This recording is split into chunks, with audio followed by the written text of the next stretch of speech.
Now we drink more! I'm a Crimson Ore. Which way you looking, or we'll rip your damned eyes out and piss in your skull! Another round for me Now men! we drink more! Don't even think you can spill that and leave it for me to clean. Next, drink to battle and victory! Maker's blessings upon you, Warden.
You have not asked me about my conscience for some time, my darling Wynne.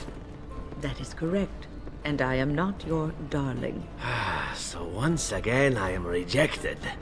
Just as I am by the cruel, cruel fates. They are harsh mistresses to the elves. Zevran, I am old enough to be your grandmother. You say that like it's a bad thing. And what would you do with me if you had me, hmm? This is a game you play, nothing more. Ha, you are a cynical woman, Wynne. Cynical and powerful. It drives me mad with desire. I shall do it. What do you need?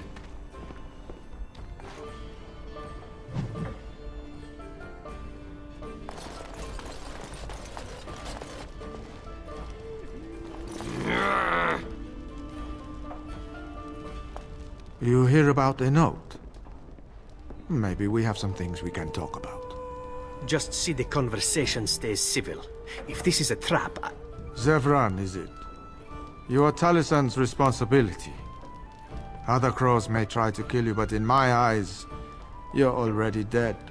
So, you are of no notice. But the Warden here, he is of great interest to me.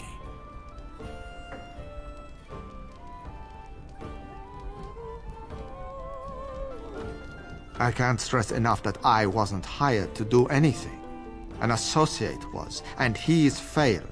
And failed badly. I'd like to see you do any better. Do you take me for a fool? That's a contract I'd never take. A client can always hire more help if the job isn't done the first time. But I am hoping we can make sure that doesn't happen.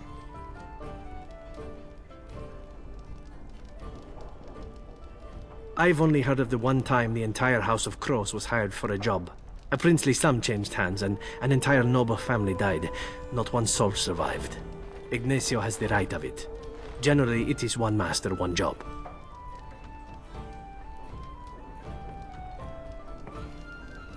Ferelden is a busy place. Blight, civil war, other mayhem. Lots of people not getting along. Sometimes they really don't get along. Maybe want to do something about it. The people that handle that sort of thing can get real busy.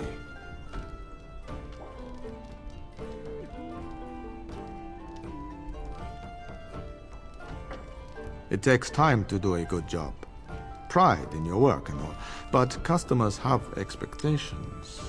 Not many people to turn to if you're short-staffed in some lines of work.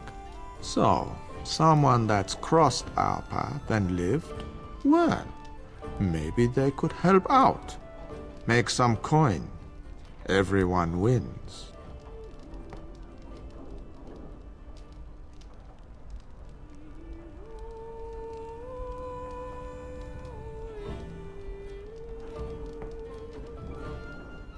I hand you a scroll. You read it, you learn about someone interesting. If you find out something happens to him, something unfortunate, then if we talk again, I give you money for letting me know. I don't like the sound of this. You don't like what's on the scroll? Don't do anything. Maybe he has an accident and someone else tells me all about it.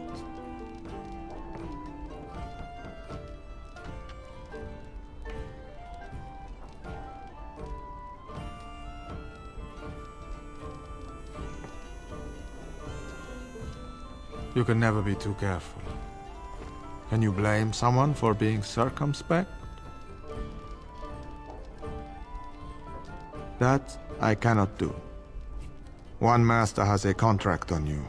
But if you help us out, maybe if that master asks for help, he'll just get silence. Yes? There you go. Makes for fine reading. You're a cautious little weasel, Ignacio. What's your angle? If you're playing us false... My dance is not for you. I need to be real honest sometimes. And I can say I haven't asked anyone to do anything. I've just given someone something interesting to read. And you think that will save your hide when they nail it to a wall? You are already dead in my eyes, Horsan. Take care that I don't learn otherwise. If that's all, luck be to you.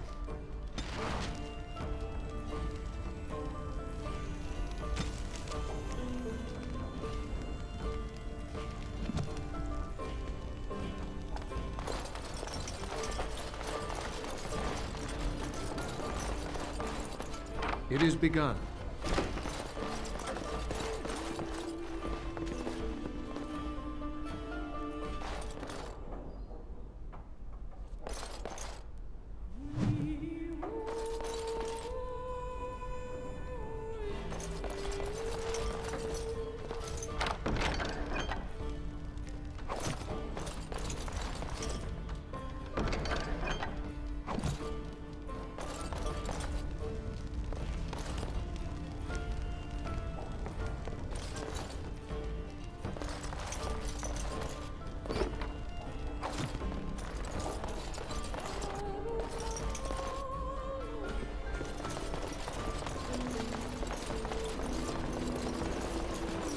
As you say.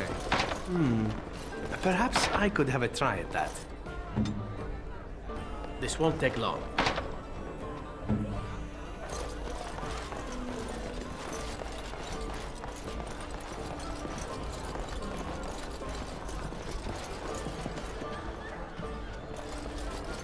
It is begun.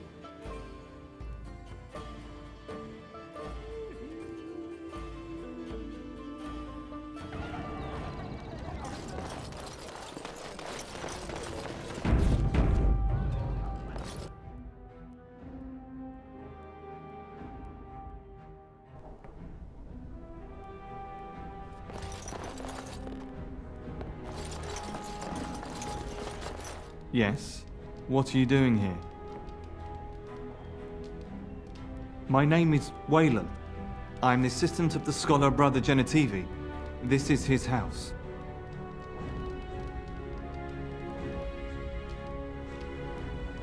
He's an eminent scholar and researcher who serves the Great Chantry. When you first came in, I was hoping that you had news of Brother Genitivi. Wishful thinking, it seems.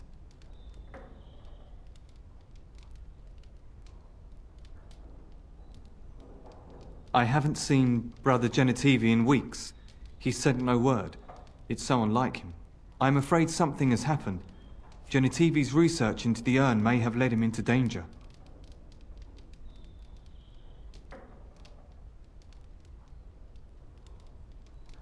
Perhaps the urn has been lost for a reason. I pray for Genitivi's safety, but hope dwindles with each passing day. I tried to send help, but some knights came from Redcliffe looking for him not long ago. I sent them after Genitivi, and they too have disappeared.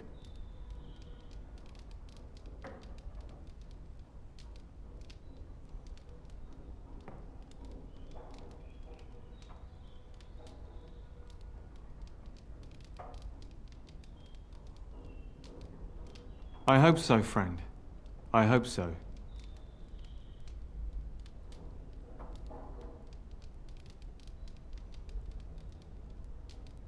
Now don't ask me where they went. You'll go after them. And what if ill luck should befall you too? This search is a curse on all of us. Some things are not meant to be found. I know that now.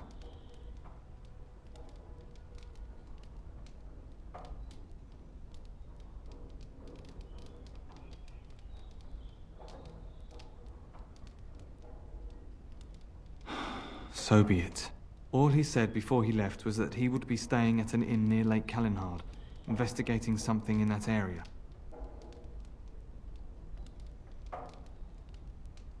I don't know. All I discovered from going through his research was that he was staying at the inn. Yes, of course he told me, but I also went through his things to see if I could find other clues to his whereabouts.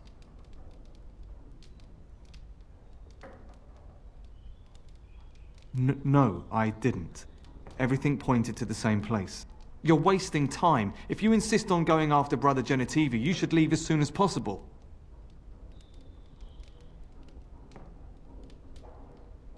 I am just his assistant. I just follow instructions.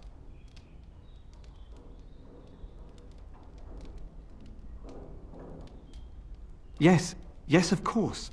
Thank you for your concern. It's been a very difficult time for me, and sometimes I don't know what to think or feel. I want Genetivi to be rescued, but I don't want more people to be hurt. You understand, don't you?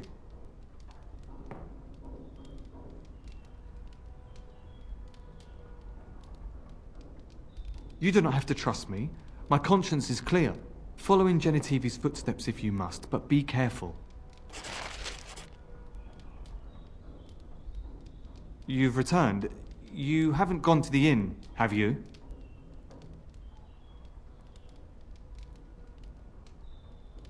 Ah, of course, of course.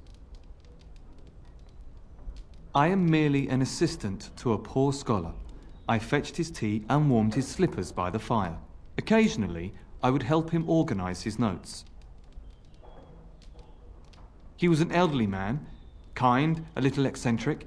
He was very devoted to his quest for the urn of sacred ashes and spent many hours buried in his books and his notes. His research was his life.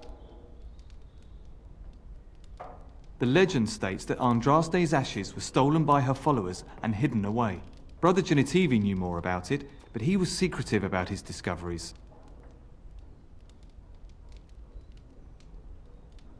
You've returned. You haven't gone to the inn, have you? No, nothing. I was just worried about you.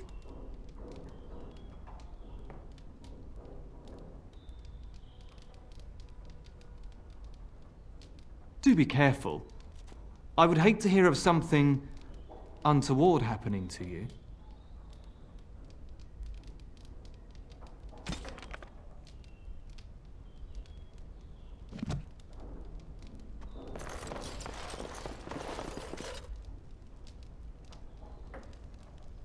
I shall do it.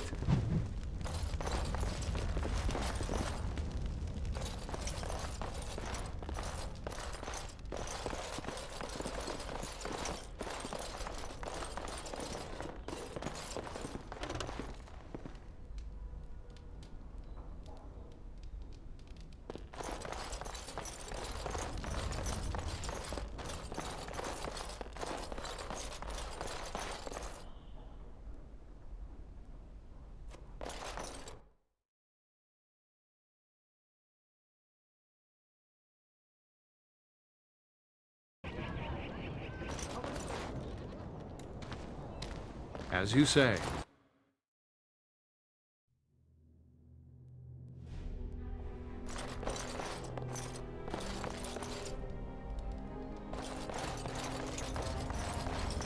What are you doing? You're not supposed to go in there. I'm sorry, but that room is not for guests. It's full of books and papers, and I'd rather they were not disturbed. I said no. Genetivi was a very private person.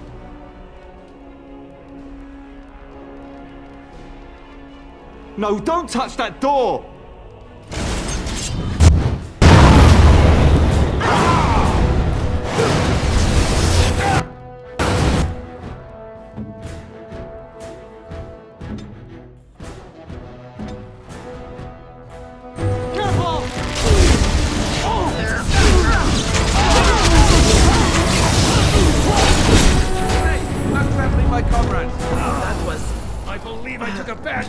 done than I would have liked. I shall do it.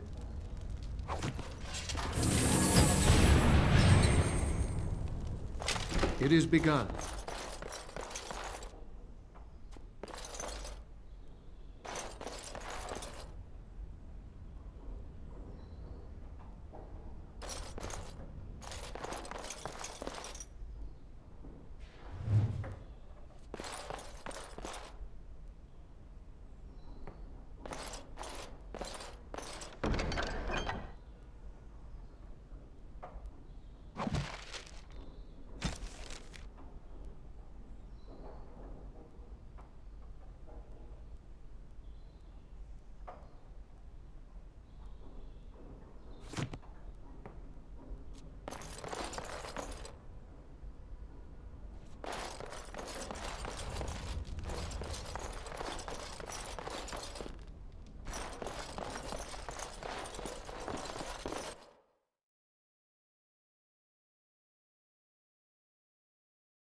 Yes, make it quick.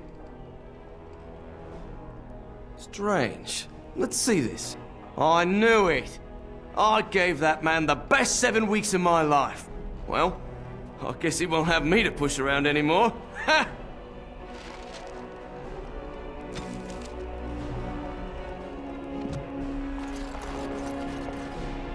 Welcome to the wonders of Thedas. We carry items crafted by the Circle, as well as a variety of antiquities. Is there anything you would like to see?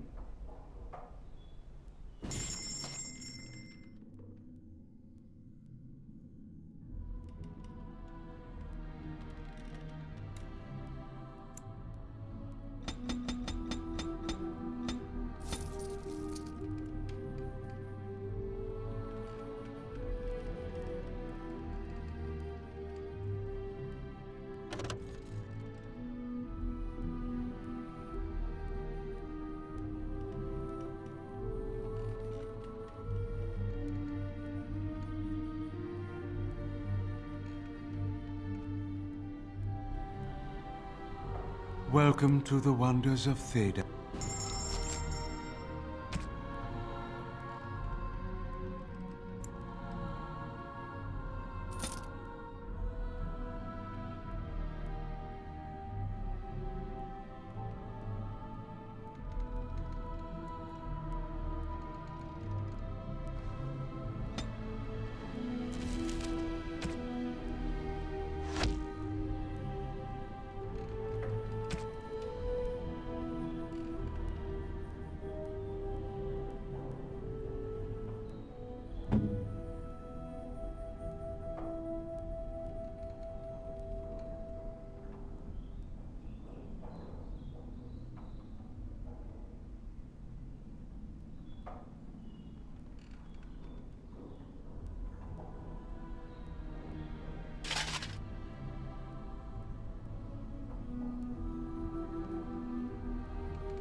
Welcome to the wonders of Thedas.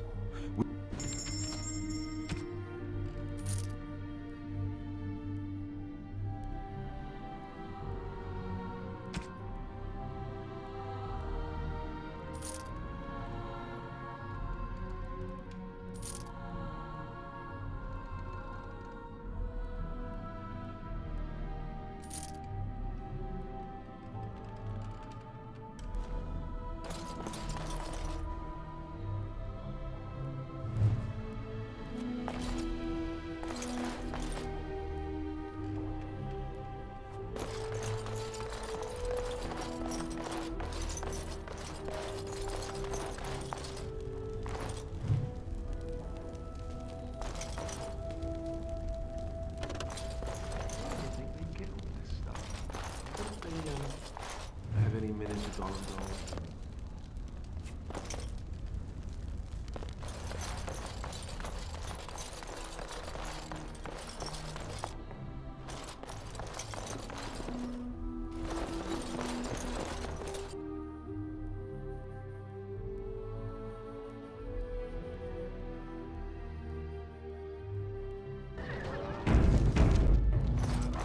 Are you ready?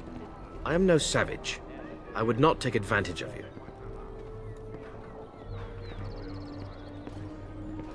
Nothing at all, sir. I am honor-bound to kill you now.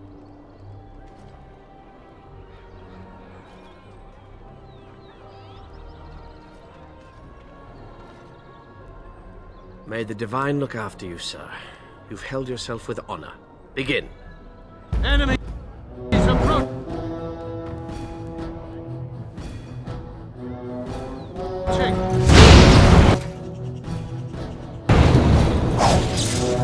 Now we do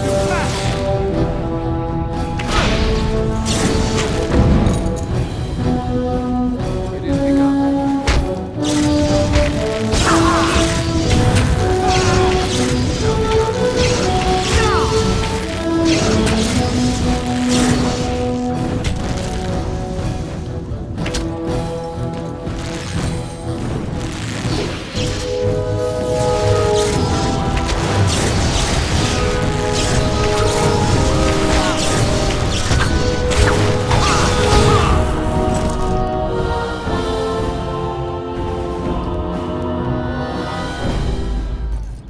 Are you ready?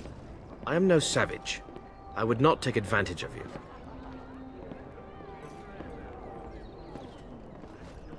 Have you no honor? Fortunately, I have honor for the two of us. Men, attack! For good King Kalen!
It is begun.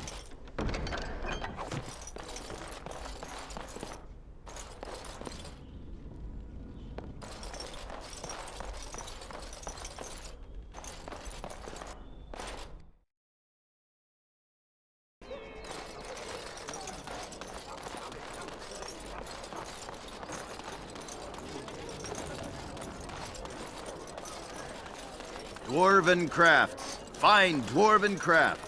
Direct from Orzammar. Won't find better.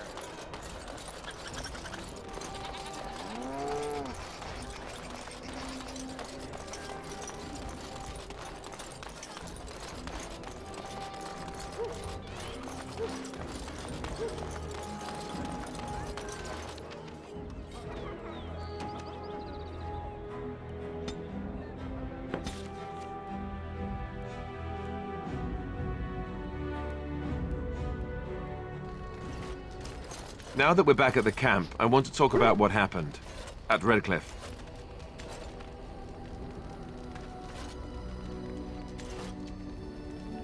I just wanted to thank you. You went out of your way to save the Arl's family, and you did it. Even though it would have been easier not to. There's been so much death and destruction. It makes me feel good that at least we were able to save something. No matter how small. I owed the Arl that much.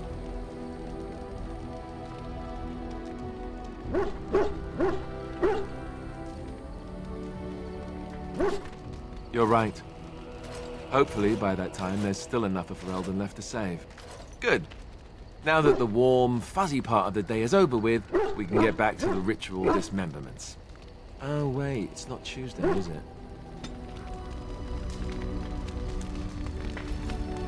What do you need? Ask away.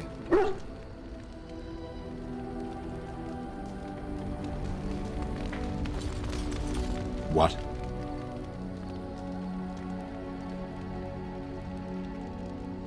Speak, then. Then I suggest we move on. As you wish. Something I can help with? Yes? What's on your mind? Of course I do. I love stories far too much to keep them to myself. Everyone should be able to benefit from them, I think. Chantry lore says it is man's pride that created the Darkspawn. In ages past, the mages of the Tevinder Imperium ruled much of the world we know. In their pride, they thought their magics invincible and imagined that they were greater than the Maker himself. So thinking, they invaded his golden city, planning to take it for themselves and depose their own creator. But they were impure and full of sin. And it is with the sin that they tainted the golden city, corrupting it forever. The Maker cursed them and cast them from his sight. Wherever they went, they spread the taint of their sin. Any land that was touched by the taint became blighted and would suffer no life. Instead, the Darkspawn arose to torment us and remind us of our hubris. Of course, Orlesians enjoy telling stories. I shall tell you my favorite tale of Aveline, the Knight of Orlais. A long time ago, a girl child was born to a farmer. He had hoped for a son, not a daughter, and so he told his wife to abandon the child in the woods. Before the cold could claim her, the baby was found by a tribe of Dalish elves who took pity on the poor mewling thing and raised her as their own. Aveline, for that is what they called her, grew strong and quick and clever under the guidance of the elves. She learned to wield the sword as well as any man, could kill a deer with an arrow at 100 paces, and was as graceful on the back of a horse as she was on foot. Aveline's Dalish guardians saw that she could easily best any Orlesian chevalier in battle, and wanted to show the cruel humans the child they had left to die. They bestowed upon her a fine horse and armor, and sent her to prove herself to her people in the grand tourney. Now in those days, no woman was allowed to take up arms, let alone compete in the Grand Tourney. But Aveline kept her helmet on and was not discovered.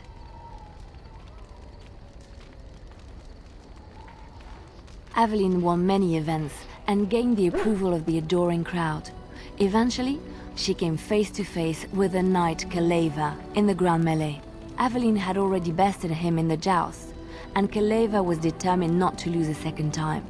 Out of desperation to regain his honor, Kaleva tripped Aveline and tossed her to the ground, ripping off her helmet as he did so. Silence fell upon the arena as Aveline was revealed. Kaleva declared the previous competitions invalid. A woman had taken part, and this was not allowed. But the crowd cheered for Aveline. Kaleva was furious, for he had lost to a woman and was now being shamed. Blinded by his rage, he forced Aveline to her knees. "Know your place, woman," cried he, and slit her throat. The son of the king, Prince Freyan, was present. He recognized Aveline's skill and bravery and began to see the injustice done to the women in his land. When he was made king, he rewrote the laws of Orlais so that women could also become chevalier. He honored Aveline and knighted her after her death. And to this day, any female who is knighted reveres Aveline the Brave, for she is the patron of all women chevalier.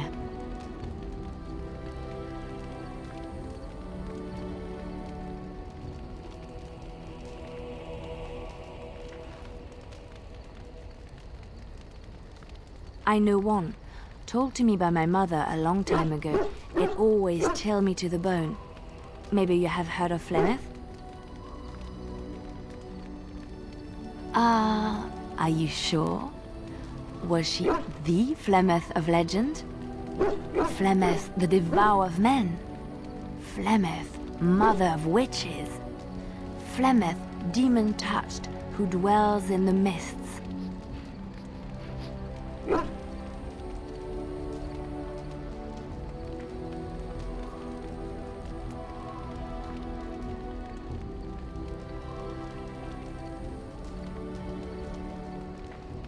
Well, if Flemeth really exists, she would be very, very old indeed. Ferelden mothers scare their daughters with talk of Flemeth. They say that if you're bad, Flemeth will spirit you away and bind you to her forever. They also say that Flemeth mourns her lost beauty and will steal yours through your looking glass if she catches you. Flemeth's beauty was known throughout the land. She had hair like unto a moonless night, skin as pale as winter's first snow, and eyes as beautiful and perilous as the sea. When she came of age, she came to the attention of the Lord of Highever, Conobar, and he took her for his wife. Conobar soon learned that his young bride had the gift of magic. He kept this a secret, for he feared that she would be taken from him. Flemeth stayed with Conobar for some years, and with his blessing, she practiced her art. And then one day, a young poet named Osen came to the castle. Flemeth was captivated by Osen's voice, and he by her beauty, and they fell in love. Flemeth longed to be with her true love, and she and Osen fled from Conobar's lands, seeking refuge in the Kokari wilds with the Chasing tribes. They lived there happily for many a year, till the day Flemeth received news that Conobar was dying and longed to see her face one last time. Flemeth's heart swelled with pity for the man who once was her husband, and begged Osen to return to Conobar's side with her. But when Flemeth and Osen entered Highever, they were captured by Conobar's men, and Osen was slain in front of Flemeth's eyes. Flemeth was imprisoned in the highest tower of the castle, there to await Conobar's judgment on her. Distraught at the loss of her love, Flemeth plotted revenge against her husband. She summoned a fey demon, intending for it to wreak vengeance on Conobar. But a spell went awry. The demon possessed Flemeth. Turning her into an abomination, the halls of the castle ran red with blood as Flemeth slaughtered Conobar and all his men. The last of Flemeth's humanity melted away, and at dawn, she stole back to the wilds to plot and scheme for 100 years. They say she took to her side many chastened men, and with their help begat her daughter witches, who even now prowl the dark places of the Korcari wilds.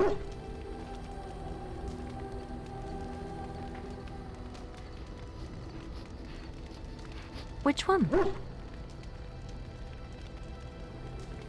I know little about your people, but I may be misinformed, and I would hate to offend you.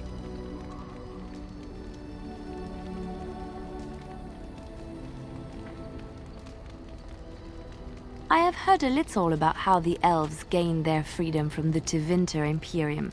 When Andraste began her exalted march against the Imperium, the elves joined her cause to fight their masters.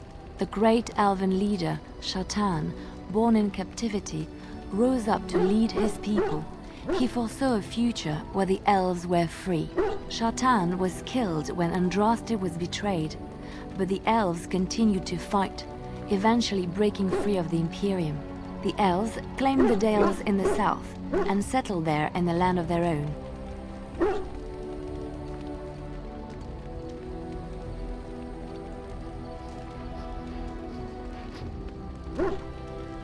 The elves lived in the Dales for centuries.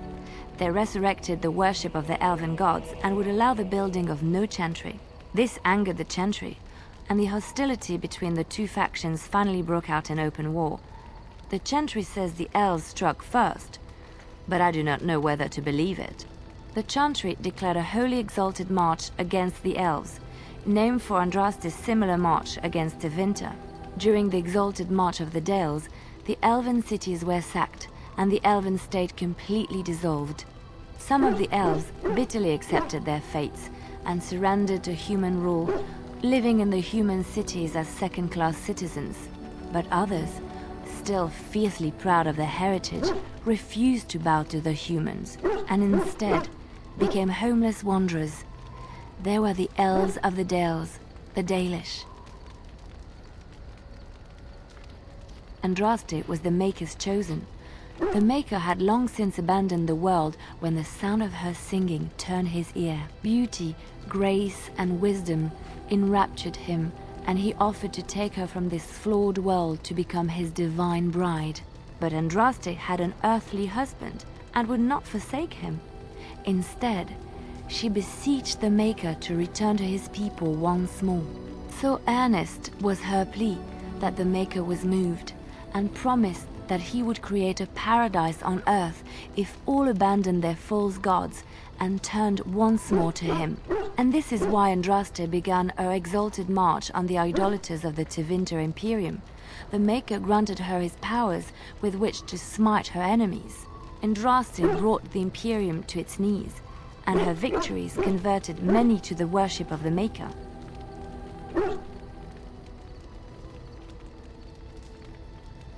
Alas, it was the frailties of men that betrayed and killed Andraste. Her earthly husband, Maferath, a chieftain of the Alamari tribes himself, grew jealous as his wife's popularity and influence overshadowed his own. She was also revered as the Maker's betrothed, and Maferath began to see their own bond waning in significance as Andraste became ever more devoted to the Maker. Out of envy and spite, Maferath made a pact with the Archon Hysarian of Tevinter, allowing his beloved Andraste to be ambushed and captured. Andraste was burned at the stake in Minrathous, the capital of Tevinter.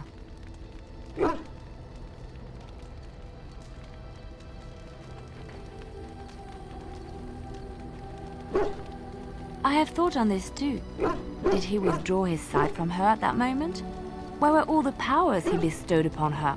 This question has come to me many times, and I have no answer. Perhaps there was no way for Andraste to return to the Maker but through her death. We will never know for sure.